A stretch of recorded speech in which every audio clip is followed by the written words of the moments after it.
પ્રાથમિક જ્યારે ત્યાં ગયા તો એ મકાન જે તો લોક હતો. જાણવા મળેલ કે આ મેઘ મહેન્દ્ર શાહ નામક એક માણસ છે જે મુંબઈમાં રહે છે, એને દ્વારા ભાડાએ રાખવામાં આવેલ છે. એ માણસના રિલેટિવ્સની ખોજબીજ કરીને અને આની ઉપસ્થિતિમાં આની વિડીયોગ્રાફી હેઠળ એ ઘરની ઝડપી કરવામાં આવેલી.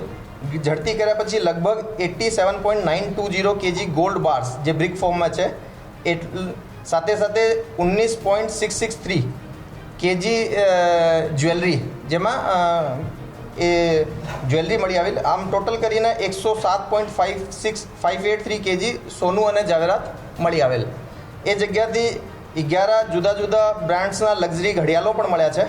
પ્રારંભિક રૂપે આ બધું મુદ્દામાલ જે છે આની કિંમત 100 કરોડથી વધારે છે અને 1,37,00,000 જેવો કેશ પણ એ જગ્યાથી મળી આવેલ છે. હા, પ્રારંભિક તોરે અમે આ જરૂર કહી શકીએ કે આજે 87 kg જે બ્રિક ફોર્મમાં મળ્યો છે એમાંથી અંદાજિત 52 kg ઉપર ફોરેનનો આ હોય એવા માર્કા મળી આવેલ છે. તો એનાથી અમે લાગે છે કે બે મોસ્ટલી ફોરેનથી આવેલો હશે. આ કેસની તપાસ DRI કરશે.